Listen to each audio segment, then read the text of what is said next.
friendship that'll never ever end.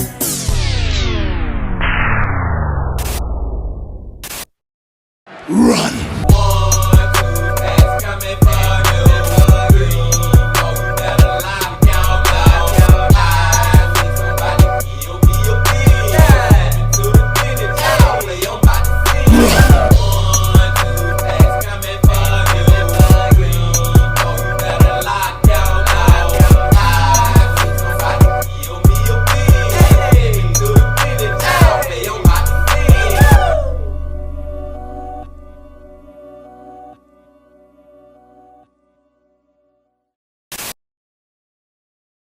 It's a beautiful day in the neighborhood.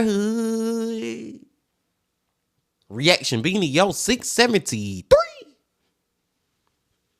Titan that neighborhood. My brothers and sisters. The title of the video that we're about to watch today, Beanie Team, is freaking ridiculous, man. Like, this is really about to be one of those what the is going on type of videos. And the channel that we're going to watch this video from is Kyle from Dire Trip. Back to Dire Trip, Beanie Team. And the title of the video is, check it out now. His friend caught him watching dirty videos, so he murdered innocent people. Robert Aaron Long. Now, let's just start right here. Let's just start with this part. You mean to tell me just because your friend caught you watching adult videos, I'm just gonna say it like that, adult videos, adult films, XXX videos, that gave you a reason to freaking murder people? No, man, see, this is what I really get from the title, y'all.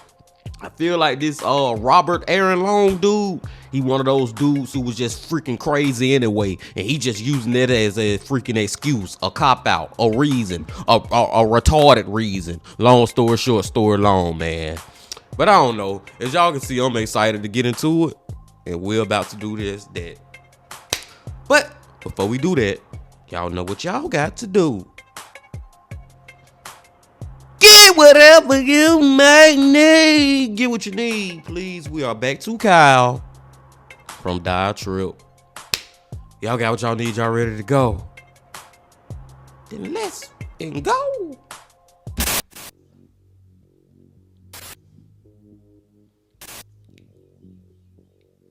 When a young man deep into purity culture became addicted to dirty videos on the internet, he couldn't deal with the shame. After trying and failing at a facility designed to help him with his addiction, he instead decided that a massacre would be the best outlet for his frustrations.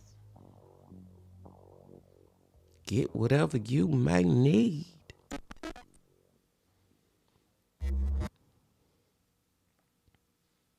We've covered a lot of different massacres on this channel that all have their different little odd motivations behind them. Usually it comes down to people wanting to get revenge on society in one way or another, or make some sort of point for their cause. Or, you know, impress ghost girls. This might be the first time we've ever talked about one where the reasoning is, oddly enough, sexual temptation. Today we have the story of a man named Robert Aaron Long. Since it seems like he went by Aaron and that's how everyone actually knew him, let's address him that way. Aaron was 21 years old at the time of this story, born and raised in Woodstock, Georgia. He was a part of the 2017 graduating class at Sequoia High School, moving on to attend the University of North Georgia, specifically the Cumming campus. And yeah, it's actually spelled that way. Honestly, it works as a bit of foreshadowing. When it came to his daily life, Aaron listed his interest on his Instagram, writing, "Pizza, guns, drums, music, family, and God. That pretty much sums up my life. It's a pretty good life." Aaron had a completely clean record with no interactions with the police in his entire life, aside from possibly some traffic tickets. In fact, he was the kind of typical kid who was very invested within his church. A lot of people said that he was squeaky clean, and some felt that he was even a bit too prude. He was very deep into the Southern Baptist scene, but not really the regular scene. His church was very big on purity culture, which is staunchly against sex before marriage, pornography, or really anything along those lines. A student who went to school with Aaron later spoke of him, saying, "He was very innocent-seeming and wouldn't even cuss. He was sorta nerdy and didn't seem violent from what I remember. He was a hunter, and his father was a youth minister or pastor. He was big into religion.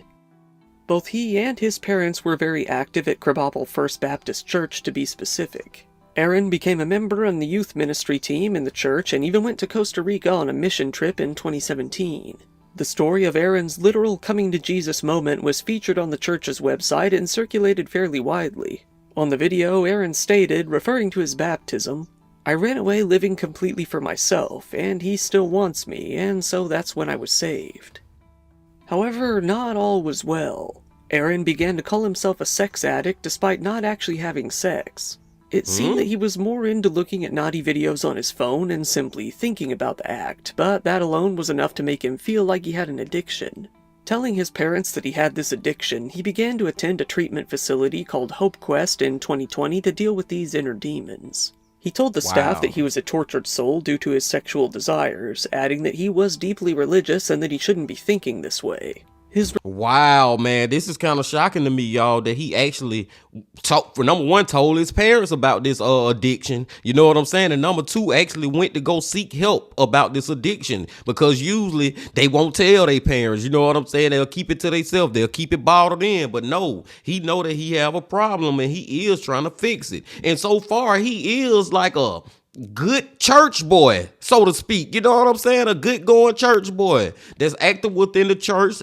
Record pretty squeaky clean, so to speak. Everything seems so far so good. And even when it seemed like it was about to get bad, he decided, let me tell my mom and dad about this so they can give me some help. But we all know at some point this story, it's about to get bad. Roommates at this facility said that, while he seemed to be racked with extreme feelings of guilt, he would still slip away and go to various massage parlors to get some happy endings throughout his stay. Still though, this roommate said that Aaron was actually very kind and would often cook food for all of the housemates. He said that, while he would usually seem in good spirits, he would clearly become very shaken when the subject of addiction came up. This roommate said that he had a good case of self-hatred, stating, "It was something that would absolutely torture him. He was a deeply religious person. He would often go on tangents about his interpretation of the Bible." Even after leaving the facility, Aaron wasn't really doing much better. In fact, he was doing a lot worse. After he started doing nothing but sitting around and watching pornography on his phone for hours on end every single day, his parents decided to kick him out of the house. Afterwards, Aaron became very emotional and angry, storming out of the house with his phone containing his spank bank in hand. It seems that Aaron went to stay with one of his previous housemates that he stayed friends with now that he was out of his parents' house. The next morning, Aaron's friend heard him watching his favorite videos on his phone all morning from about 9 a.m. to noon. Once Aaron finally left the room, his roommate mentioned what he had heard. Knowing how prone Aaron was to relapses, he asked him if he wanted to talk about it. Aaron reacted very angrily, telling him that he didn't want to talk about it before storming out of the house. This friend didn't really realize how much getting caught in the act really had humiliated Aaron. In fact, he was feeling so much shame from getting caught by one of the people who knew the depths of his addiction that he felt he should end his life out of pure embarrassment. However, he couldn't do it. So instead, Aaron decided that he would kill others. He felt that this would make for a perfect two birds, one stone type of situation. He would kill a number of people that he felt were sources of sexual temptation, and while doing so, he would rack up enough guilt that he would be able to end his own life as well. He decided that he would head out to a few different massage parlors in the area, heavily speculated to be a few places that he either visited or intended on visiting. I just gotta point it out real quick how ridiculous his reasoning for killing these people are, or is. Well, he got multiple reasons, but the one that just stood out to me, the fact that he said, I killed people so I could have enough guilt in my heart to be able to kill myself. Like, what? Oh, what are we talking about right now, bro? You just yapping, bro. You're chatting right now. You're talking, you're talking a very delusional language right now. What the hell, bro? You want to freaking go and do it to yourself? Go and do it to yourself, but you don't have to kill other people to get the courage to do it to yourself. Where the courage come from when you're doing it to them? To have the same freaking courage when you're doing it to them, but to yourself, and do it right now before you do it to anybody else. You get what I'm saying? Like, This is crazy, man. It's just crazy how you just flipped the script just because your homeboy caught you watching some porno, bro. Like, seriously? 3 places in mind, all of which appeared on an online guide to brothels, 2 of which had multiple prostitution busts over the years, although notably not since 2013. He then set out to buy some supplies.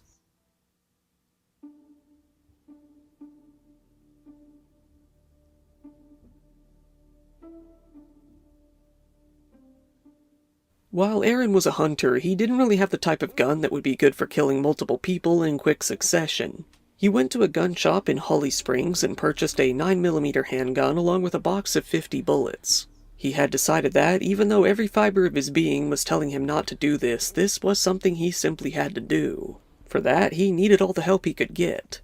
So he then drove over to a liquor store, feeling that getting a little drunk would give him some courage. He began driving towards a place called Young's Asian Massage, swigging bourbon all the way while driving. He parked in the parking lot and continued to drink until he was fairly wasted, saying that he simply sat in his car and imagined killing people inside while loading his new gun. He was seen on CCTV footage sitting in the parking lot for about an hour before exiting his car. It hadn't even been 3 hours since he left his friend's house when Aaron exited his car and made his way towards Young's. Going inside, Aaron then paid for a massage service. This service ended at about 4:45 p.m. Afterwards, Aaron went to use the bathroom at the back of the building. Another customer came in through the front door of the business at this time, saying that everything seemed just as normal as ever. That was about to change.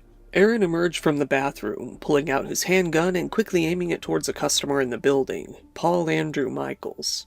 Paul was sitting in the back of the building near the restrooms, using his phone while leaning over a counter. By the time he even noticed what was happening, Aaron had shot him once in the head.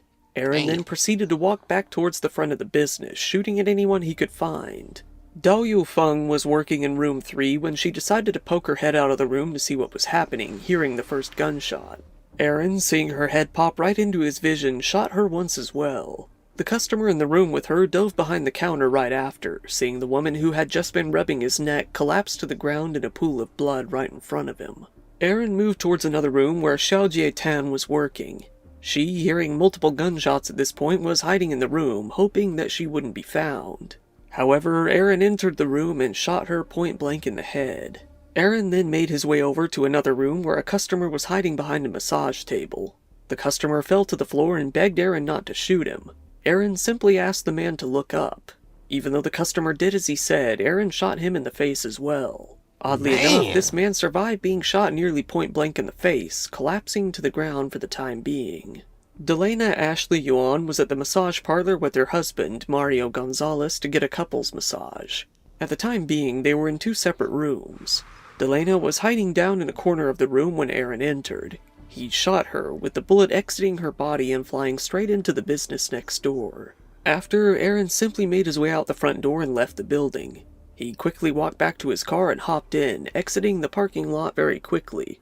All in all, the shooting didn't last even 10 minutes, with Aaron leaving a little after 4:50 p.m. He wasn't done there, though. He still had more plans for the day. Of the few people in the building that day, only 6 were left uninjured. Many of them simply only survived because Aaron didn't enter their rooms in the first place. It basically all came down to luck as he shot at anyone who he happened to see. One customer waited for about 1 minute after he heard the gunfire stop. Hearing the door chime, meaning that Aaron had probably left, he ran outside, grabbed a gun from his own car, and called 911. The police got this first call at 4:54 p.m. and were on the scene within minutes. Unfortunately, they had lost Aaron completely during those few short moments. They found 2 people already dead from gunshot wounds and a further 3 severely wounded. While all of the wounded were taken to the hospital, 2 would pass away very quickly, with only the man shot in the face surviving. While searching, the police found one man, unharmed, sitting on a bed in one of the rooms Aaron didn't enter. This man was Mario Gonzalez, the husband of one of the victims. Finding him suspicious, the police cuffed him and threw him into the back of the patrol car. He frantically told them that he didn't even see the shooter, asking what had happened to his wife. They took him to the station and held him for about 4 hours before finally releasing him.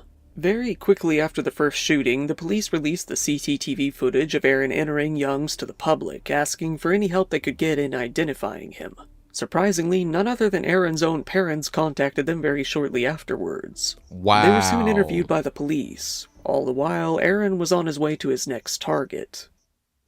Hey, W parents though, man. The parents, hey, they stepped up because they good church going people. You know what I'm saying? That whole family was very into the Christianity religion or whatever. You know what I'm saying? And, hey, all I'm saying is a lot of parents they'll know their child freaking murdered somebody or somebody's and will still goddamn they'll be hiding them in their house. You know what I'm saying? Trying to hide and lie for them. We have seen it plenty of times, being team. But it's just so weird and so crazy to hear Kyle talk about how Aaron then went up in this freaking Young's Asian massage parlor and just started murdering people. But we heard his freaking background and how he grew up in school and stuff. It's like, boy, you never know who will freaking do some evil-ish, being team. Just long story short, story long. You know what I'm saying, man? Like, at the end of the day, anybody could turn out to be the most evil freaking thing on earth. Given the chance, given the whatever. I don't know, when the light switch go from off to on, they just snap. I don't know. This is crazy. You would never think this guy would do none of this ish. But he did.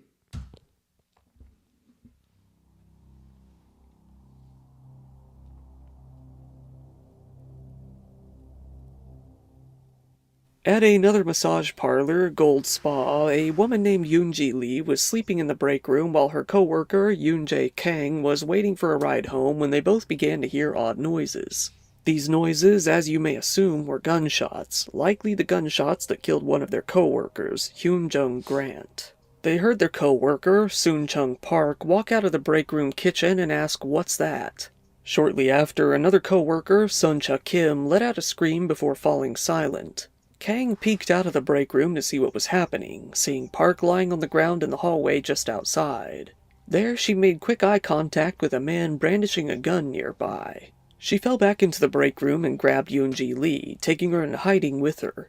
Kang hid under a blanket in the room while Lee got behind a large box in the corner. Aaron then came into the room, firing 2 shots at Kang as she hid under the blanket. Although the 2 shots had missed, this caused her to scream in fright. Luckily, Aaron likely took this as a sign that he had hit her, and satisfied, he left the room. 3 of their co-workers had died that day, now along with the 4 who had died in the previous attack, bringing the current total up to 7. Kang said of the attack, "He also tried to shoot me. He just didn't shoot Yoonji because he didn't see her. I don't know if I should be glad. It hurts to be alive and talk about this." While Lee said, "He didn't say a word.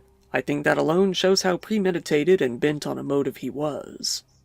Without dwelling too long on Gold Spa, Aaron decided to speed up the attack. He quickly left the building and went across the street to a different business, one called... Goddamn, Aaron. How many? Because let's go back to what he said earlier, being team. Oh, I needed to kill somebody. So I needed to kill so I could have the courage to kill myself. Long story short, story long. That's what he told us, right? But goddamn, man, how many people do you need to kill before you decide to turn the gun on to yourself? Like, seriously, bro. That's why I said, man, all that stuff just BS. That's just BS excuses that he making up, man. It is like, at the end of the day, I think Kyle already told us he not gonna freaking kill himself. This one of those ones where I want you to goddamn do it. Man, sometimes I want to do YouTube, be listening to me say this stuff, Bean Team, and be like, we gotta cancel the Bean channel. I hope not, man. I hope not, because I'm just freaking keeping it real over here, YouTube, man. That man sat up there and did this to all those people, murdered all those people, and he said that he was doing it to have the courage to do it to himself. God damn it, you need to do it to yourself. Or if you don't do it to yourself, I hope the police do it. He need the freaking death penalty.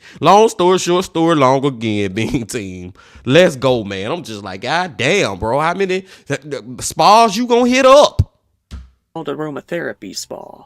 There, he briefly went inside the building, shooting one more person from the doorway, a worker named Young A. Yue, before leaving once again and getting into his car, fleeing the area. It appeared that his gun had jammed during this attack, likely preventing more deaths before he was forced to retreat for the time being. When everything grew quiet, Kang called 911, still in a whisper. Even then, she didn't think that any of her co-workers were dead. Given that she was fired towards but never hit, she thought that the attacker was a robber who was only firing blanks to intimidate them. We need a robbery here. that guy. That's why need a police, It's a robbery there? Yeah, they have a gun, but it's like not real gun. That's why. It was now a little after 5:45 and Aaron was on the road once again. This time he was hoping to cross state lines before continuing his attack. The police quickly came to assume that all of the different spa attacks were linked, given that they all had more or less the same MO and occurred in order in quick succession. They sent a few other officers out to different spas in the area and even called in the FBI to help assist with the investigation. When it came to the investigation, though, they weren't going to have to look much further.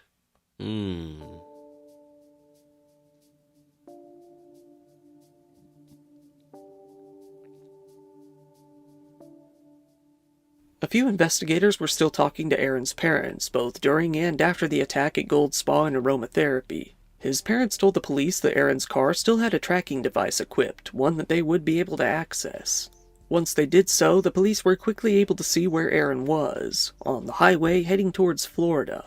Aaron had been on the road for quite a while now. It was 8:30 p.m., over 3 hours since the last attack took place. Police were able to spot Aaron's car about 150 miles south of Atlanta in Crisp County. There, they chased him down Interstate 75. Seeing that Aaron wasn't going to stop, they performed a pit maneuver and sent his car spinning off the road. Seeing the writing on the wall, Aaron gave up and surrendered to the police without any more of a fight. The police arrested Aaron on the spot and grabbed his 9mm from his car. Given that he was caught on CCTV at Young's Massage first, he was initially arrested for that shooting only. However, it wasn't too long at all before he was arrested for the others as well. Aaron plainly told the police that he was responsible for all of the attacks and admitted that he was heading towards Florida to, in his own words, do more acts. Glad they got him.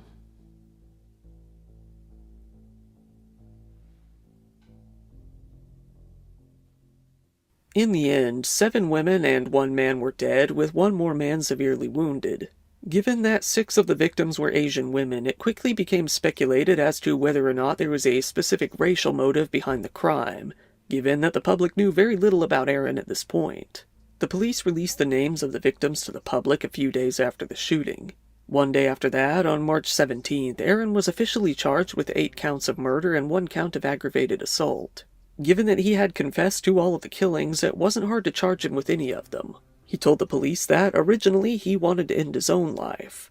It was shortly after that he decided to target these businesses to, in his mind, help out others dealing with sex addiction. He felt that eliminating these sources of temptation might help others like him. Quickly after all of this came to light, Aaron's church deleted their whole Facebook page, which included pictures and videos of Aaron. On the church's official website, a statement was written, saying that these were the acts of a sinful heart and a depraved mind. They wrote, "We want to be clear that this extreme and wicked act is nothing less than rebellion against our holy God and His Word. The shootings were a total repudiation of our faith and practice, and such actions are completely unacceptable and contrary to the gospel." They added that Aaron was now permanently out of their membership, continuing by saying, "We can no longer affirm that he is truly a regenerate believer in Jesus Christ." Eventually, the church was dissolved altogether when it merged with another church in the area and began going by a completely different name entirely. A company in the Atlanta area that had recently hired Aaron had a blog post on their website introducing their new employee. Once they had heard about what he had done, they completely scrubbed any trace of him from their website or records.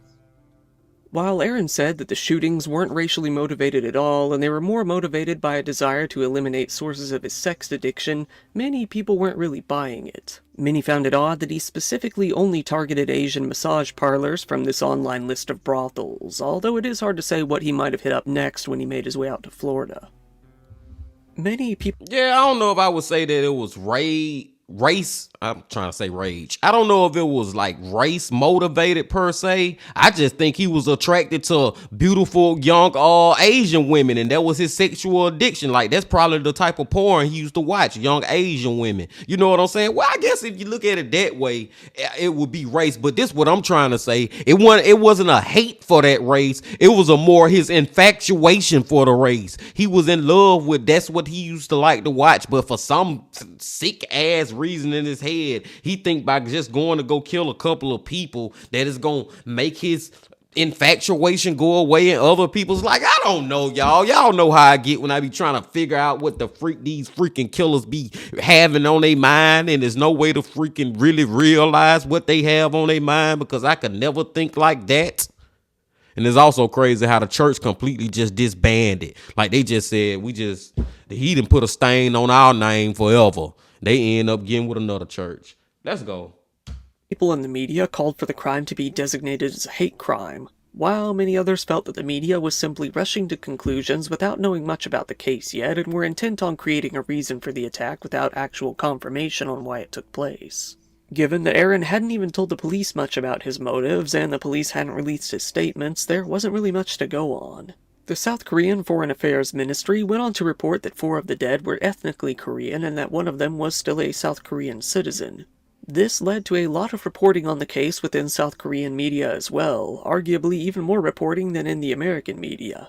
On March 18th, Joe Biden had all the flags at the White House, on federal grounds, on naval vessels, military installations, and on U.S. diplomatic missions to be flown at half-mast until March 22nd to honor the victims in the shooting. He met with various local Asian American community leaders to discuss the shootings the next day. Afterwards, he gave a speech condemning hate crimes, especially the increasing amount of them since the beginning of COVID, giving his support for a proposed hate crime act that would tackle anti-Asian crimes more specifically. Eventually, that act was voted in, allowing for the Justice Department to review and analyze crimes related to COVID and establish a database. It was signed into effect on May 20th. According to one South Korean newspaper, the Chosun Ilbo, a worker at a nearby Korean restaurant said that a person had escaped from Gold Spa, ran over there, and said that the gunman was shouting, "I'm going to kill all Asians." However, this same restaurant worker later changed up the story, saying that it wasn't someone fleeing from Gold Spa, but instead a unspecified police officer that had told him this. There was a lot of outcry online when it was noticed that the Western media wasn't reporting on this talking point. But that one single newspaper that claims to have spoken to an unspecified restaurant worker who changed his story between articles was really the only source for the story that Aaron had shouted about killing all Asians. It was actually contradictory to the fact that all of the survivors had said that he was completely silent and that he fired at 3 people who weren't Asian at all. After a while, NBC debated on running this part of the story, but they weren't able to verify any of the reports. One of the survivors, Kang, said that she and the other survivors within Gold Spa didn't hear Aaron say a single word. Lee confirmed this as well. Kang said, "He was silent. He didn't ask for anything. He simply came to kill. He came to murder in cold blood those who had nothing against him." Things got even more complicated when the Chinese media began reporting on the case. While it isn't known where it was first picked up, a Facebook post seemingly made by Aaron was circulating around the internet. This post was picked up by various Chinese news sources and spread even further. Within the post, it appeared that Aaron had blamed China for COVID, calling China the greatest evil of our time. However, this post was found to have been created through a fake Facebook screenshot generator. While the screenshot was made to appear to be very recent, the post used Facebook's older style of lettering, specifically around the username, likely because the post generator hadn't been updated. The post also used a photo of Aaron most widely circulated within the media, not his actual profile picture on Facebook. If there was any doubt, Facebook themselves came out and stated that the post wasn't actually from Aaron's profile, adding that they were going to start deleting reposts of it in order to fight misinformation surrounding the case. A spokesperson stated, "We've confirmed that these screenshots are fake and we're removing them from the platform for violating our policies." One of Aaron's previous sex addiction housemates spoke out about him as well, having lived with him for several months in 2020. He said that Aaron didn't speak much about his addiction, but also never spoke about anything racial in nature. However, he did state that he hadn't been in contact with Aaron for quite a long time.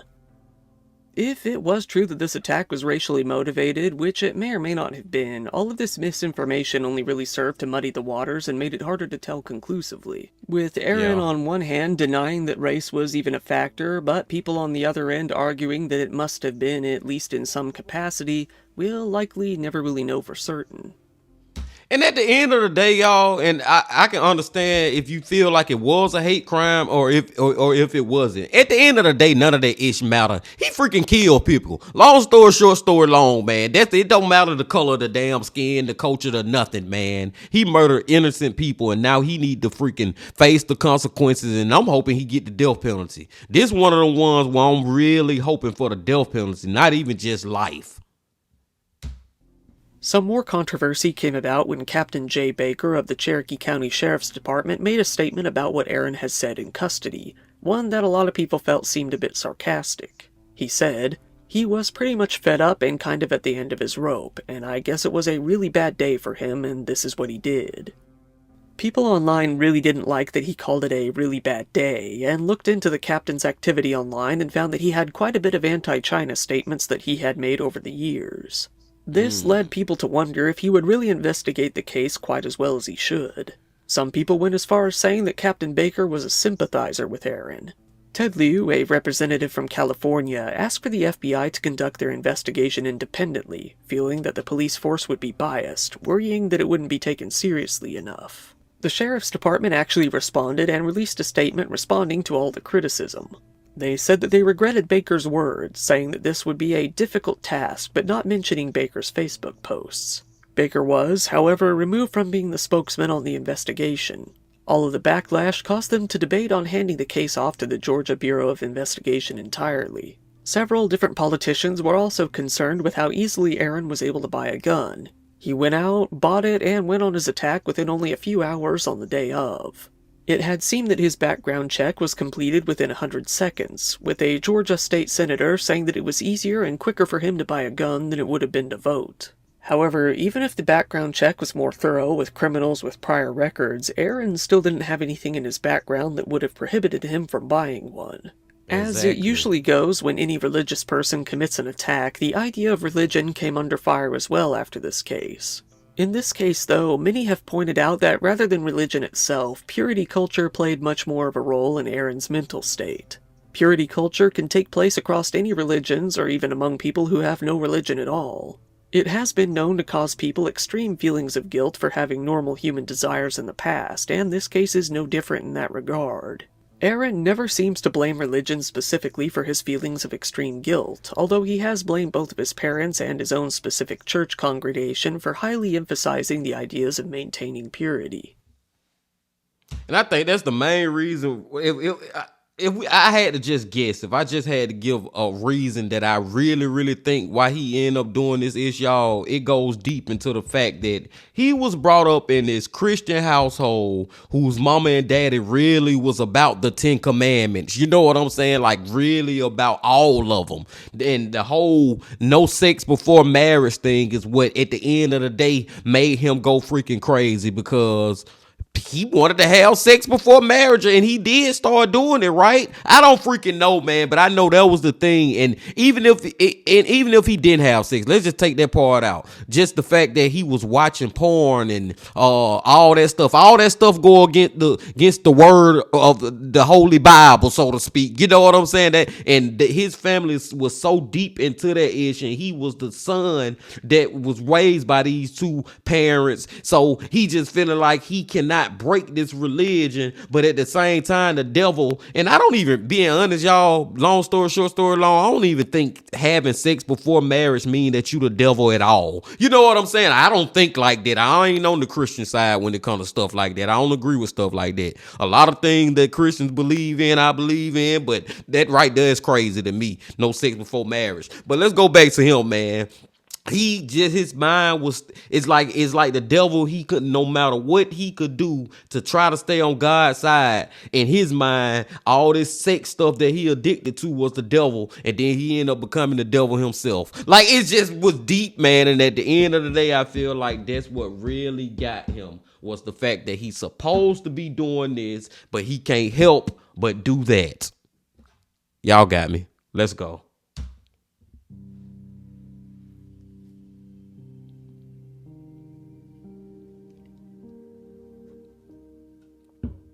Aaron's day in court finally came. He showed up dressed in a white button-up shirt with gray pants and the usual handcuffs over his wrists. He told the court straight up that his roommate had caught him watching pornography on the morning of the attack and that he was overwhelmed with shame. So he went out, bought a gun in order to use on himself, but eventually decided upon going on a rampage instead.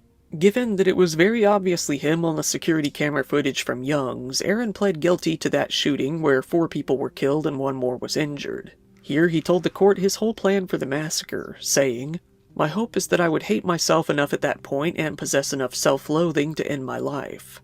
I was scared of ending myself. I wanted to try to overcome that so I could, so I went up to the liquor store." Pleading guilty to a whopping 23 charges against him, Aaron was sentenced to life in prison without the possibility of parole. When it came as to whether or not the case was a hate crime, the Cherokee County District Attorney ruled that there wasn't any evidence of a specific racial motivation in the case. The Fulton County District Attorney disagreed and believed that both gender and race played a major role in the crime, hoping to pursue an enhancement in the charges at some point in the future. Interestingly, the attorney said that it was the choice of the families of the victims not to pursue the death penalty, saying, "The defendant was merciless in his actions, but the surviving victims and the families of the murdered victims chose to request mercy, preferring that this defendant spend every remaining day of his life in prison faced with the memories of his own monstrosity." Aaron is still facing charges, namely of murder, for the attacks on Gold Spa and Aromatherapy Spa. Likely because he wasn't caught on video, he has chosen not to plead guilty in these killings. You may think that this is pointless if he's going to be in prison for the rest of his life anyway, but there actually is a reasoning to it. The prosecutors in Atlanta aren't planning on being so generous and actually do plan on pursuing the death penalty. In fact, they have already filed the papers seeking it specifically. The trial is still ongoing, and 3 years after the fact, it's still unclear when it will ever take place. Originally, it was pushed back time and time again due to COVID concerns, but even since lockdowns have been lifted, there seems to be very little progress in even getting a trial date. For one, Aaron's attorneys have been filing motion after motion on his behalf, pushing to have the death penalty suggestion taken off the table due to his young-ish age. They also demanded for the media to be kept out of the trial, but any attempts at this haven't been successful. Not only that, but the judge in Aaron's case, Judge Earl Glanville, has been extremely preoccupied with a more high-profile racketeering case against a local rapper, Young Thug. Either way, even if he may face the death penalty someday, Aaron Long is still in prison for life regardless. He is currently being held at the Georgia Diagnostic and Classification Prison in Butts County. Coincidentally, this is the same prison that houses the state's execution chamber. Aaron never did get his wish to die by his own hand after getting plastered and going on a massacre, but it's very possible that he may die by someone else's hand in due time. Yep, that's what I want. Once again, thank you for watching my video. If you found it interesting, please give it a like, it really helps me out in the algorithm, and feel free to subscribe if you want to see more content like this. I have a That's what I want, Bean Team. Hey, you were scared to do it, but I want them to do it. And I respect the family, though, at the same time, y'all. The family of all the victims and the friends coming together and saying, no, we don't want to have him tried for the death penalty. We want the maximum sentence to be freaking life in prison so he can literally rot in his jail cell until he die and go to hell. You know what I'm saying? They want him to rot in prison, but just me on the outside, I'm sorry, man. I respect that. But I want that man to get the death penalty. I want him to get what he originally wanted to do before he murdered all these people. He originally wanted to kill himself, right? Well, goddamn it, go on do it. Seriously, like, I'm stuck on that, Bean Team. I'm stuck on that. This was a crazy one, man. And like I said, I feel like, and Kyle just was basically showing us the story and the whole talking points of this case and everything. And I just feel like everybody from the media, I'm talking about the media, like the TV and the news, to the social media, you know, Facebook, Twitter, whatever, like everybody was more focused on, was this a hate crime or not? He hate the Asian women, man.